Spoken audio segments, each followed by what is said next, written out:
From the truly inspiring temples of Angkor, we've travelled to the heaving capital of Phnom Penh for another slice of this extraordinary country, which I'm getting my first glimpse of from the back of a cyclone. The name itself just sounds exotic, doesn't it? Phnom Penh. This is how an Asian capital should be. Humid, hectic, chaotic and charismatic. It's got that classic clash of Asian flavours of simmering street stall and open drain, of motorcycle madness and Mekong River majesty, all wrapped up in a fearless combination of fabulous architecture. One part French and one part fall down. Our first destination is one you'll find on all those lists they call must-see. The Royal Palace, right on the riverfront. Built in the late 19th century when Cambodian kings rode around on elephants, the creators of this place decided to pay homage to Cambodia's other most worshipped structure, Angkor Wat, and so knocked up this pint-sized model of it in the courtyard. Well, the king's got it sorted. Over here is his private residence, which we're not allowed to shoot. Perhaps his radiance would overpower our lens. This is where he kept his private transport, the elephants. Over here, the Moonlight Pavilion, where the king enjoys a cocktail and does some dancing. Around the corner here is the private dining room, which he shares with dignitaries and overseas guests. And in here, the #1 seat in the country, the throne room. And like any throne, you shouldn't be shooting that either. But downtown at the Russian market, I'm beginning to realise why cyclos are the preferred way of getting around. In a place where there's no method to the traffic, only madness, the art of negotiating it is that there is no art.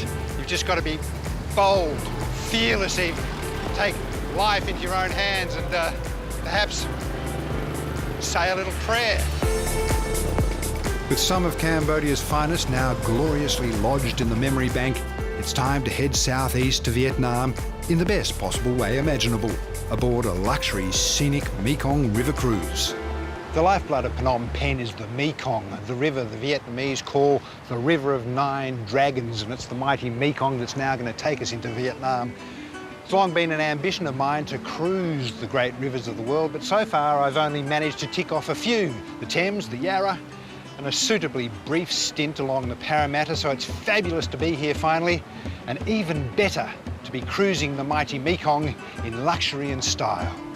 This is the beginning of a 4-night journey along the section of the majestic Mekong that flows between Cambodia and Vietnam. Why do you think so many people are interested in river cruising now? River cruising is great. I mean, it's intimate, it's small. I've done a few river cruises and this is really unique in a lot of different ways. Why is that? I guess because it's small, there's only 30 cabins, and the food's been great.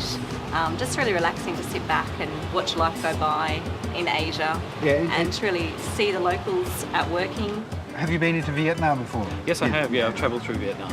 Yeah, fabulous. So maybe you could tell me what I should expect. What should you expect? The food, once again, is wonderful. The people are great. A lot of history there with the war. But if you went further north, beautiful beaches as well.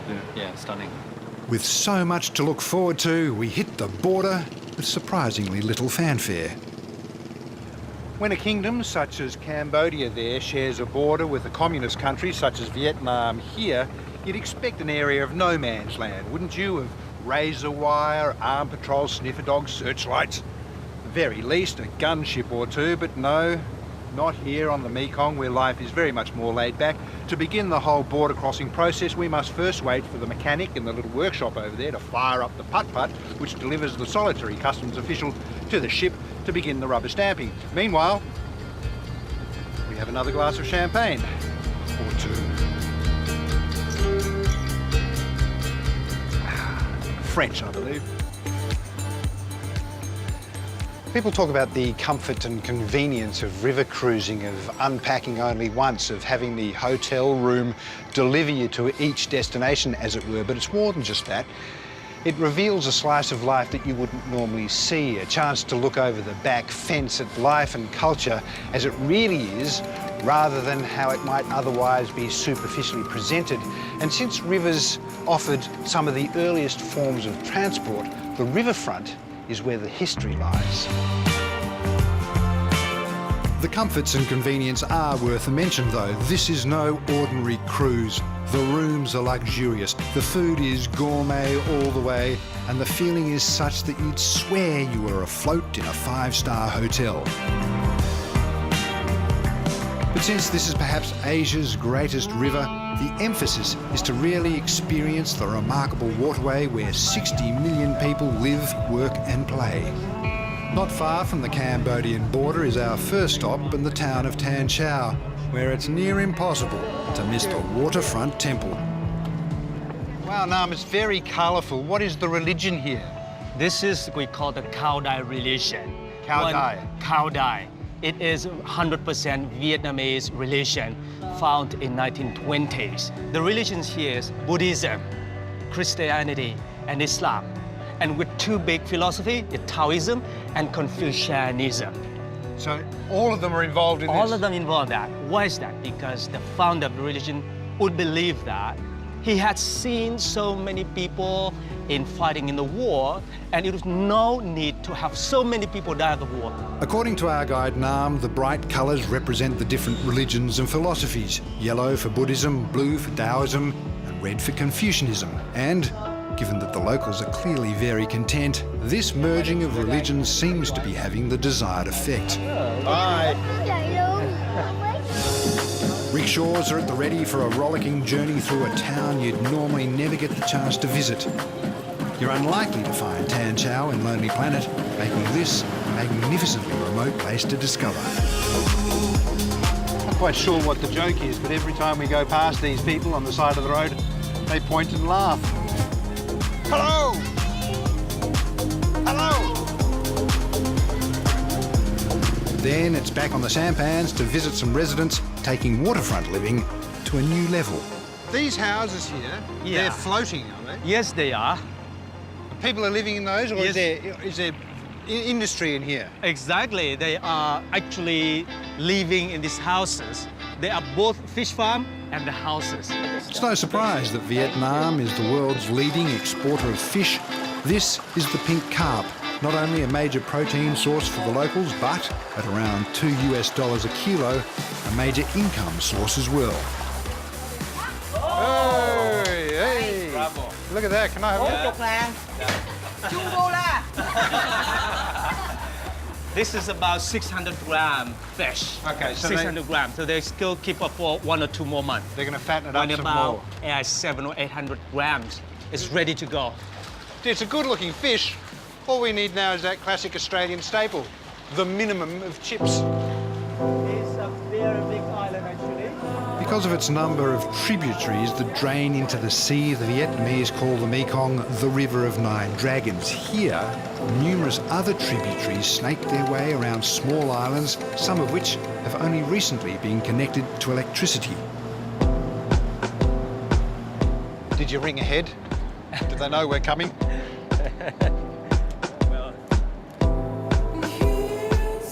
So the people that live on this island here, Yeah. do they work off the island, or do they ever go off the island? Most of the people have never been out of this island. They've been living here for many generations, just doing this growing thing. It's more like self-sufficient life. Yes.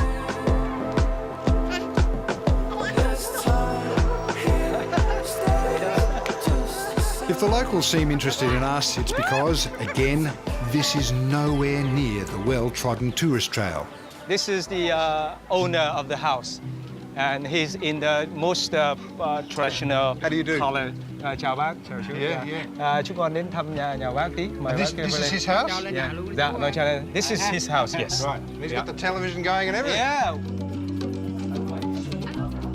This is quite above standard family because they have electricity, because they have the TV, because they have very nice furniture, very nice stuff in here. And like and a shrine? the shrine for that's- worshipping the ancestors and such player. And what I love is the television's on, Yes? but the daughter is sitting over here doing the homework. Yeah. That's rare to see. After a warm welcome, it's time for an even warmer goodbye. Thank you very much. Thank you. Lovely to meet you. See, this is exactly what I was talking about earlier, the very essence of river cruising The ability to have such personal access to these people is wonderful. And how would you ever know that such industry was taking place and being done so joyously? I mean, they're remarkable people. Their happiness is infectious. And you know what? I doubt any of them have ever experienced any stress whatsoever. We're currently cruising the mighty Mekong in fabulously laid-back luxury, ready for our next port of call. The Mekong carries everything along: straw huts, forests, burned out fires, dead birds, dead dogs, drowned tigers and buffaloes, drowned men, bait, islands of water hyacinths all stuck together. Everything flows toward the Pacific. No time for anything to sink. All is swept along by the deep and headlong storm of the inner current, suspended on the surface of the river's strength. So wrote Marguerite Duras in her acclaimed novel, L'Amante, The Lover. In the early 1900s, Marguerite Duras grew up alongside the Mekong in the town of Sa Dec, and Scenics guide Nam's tour of the town visits the house of her Chinese lover, where their fraught affair began.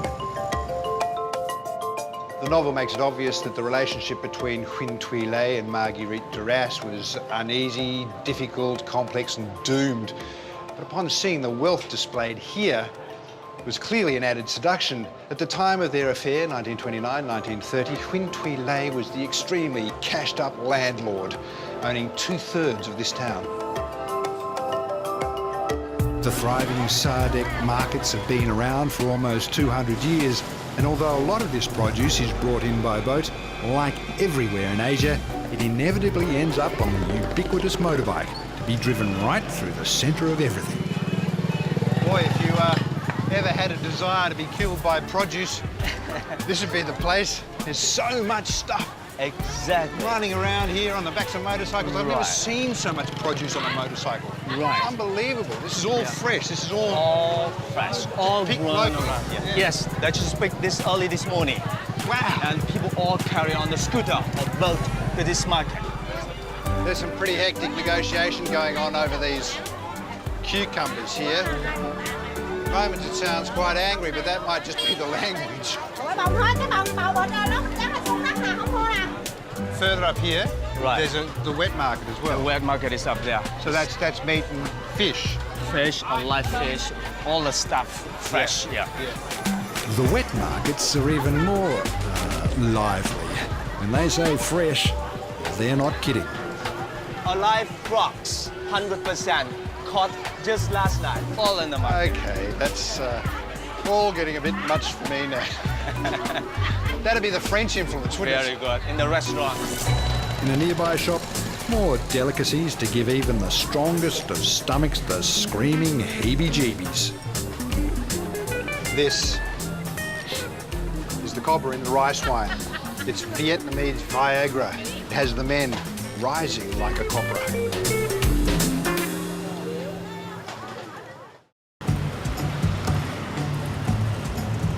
I guess it's not surprising in a city crammed with people and choked with traffic that its residents look for some form of release, such as Tai Chi, exercise, the Spider Woman twerk, the I had too many drinks last night, Tarzan rub and oceanless paddle.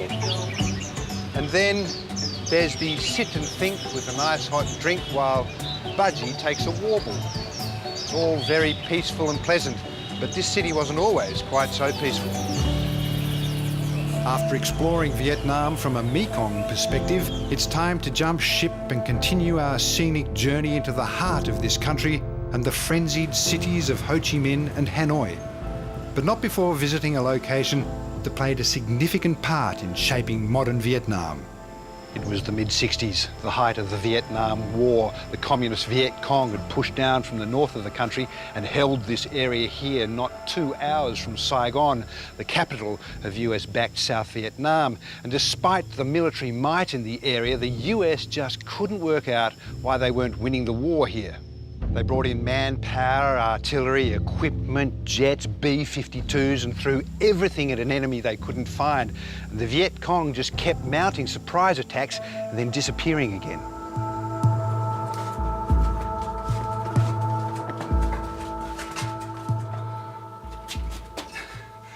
while the Allies, up above, wiped out the rice fields, bulldozed the bush, burnt the villages, and brought Agent Orange and napalm into the equation in what was known as the most bombed, shelled, gassed, defoliated, and generally disadvantaged area of warfare in the history of warfare. The Viet Cong remained down here, planning their next attack. Around 50 kilometres northwest of Ho Chi Minh City, the Cu Chi tunnels have been preserved by the Vietnamese government as a tourist attraction and reminder of their 1975 victory. The sophisticated 250-kilometre network of tunnels was built over 25 years, starting somewhere in the 40s. But they were more than just a network of tunnels. They provided a whole way of being for the Viet Cong. Where are we now? Now we are inside the kitchen. Kitchen? Yes. So they had kitchens. What else did they have? The dining rooms? Dining room, medical room, fighting bunker. They make all of the bunker connect the tunnel system when guerrilla hiding and fighting. So there were tunnels that connected all these kinds of rooms? Yes. And the tunnels went down deeper? When Cu Chi guerrilla dig in the tunnel, we dig 3 different levels. Now you are on the first level, only for fighting. Yep. Deeper more, 6 meter deep. Yep. Cu Chi guerrilla is used for hiding. Yep. And deeper more, 10 meter anti-bomb level. Anti-bomb level, Yes. so they couldn't be bombed down there. Yes. The resourceful Viet Cong even built trapdoors to ambush the Americans, and booby traps. If you can imagine this without the butcher's window grass, you can imagine just how lethal this would be.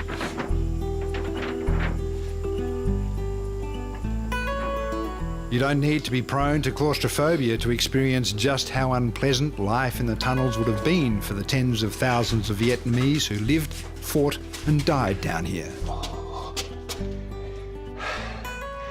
Gee, you'd want to be very dedicated to the cause or desperate to do that. It is so tight and confronting down there. I'm way too big and way too paranoid for all of that.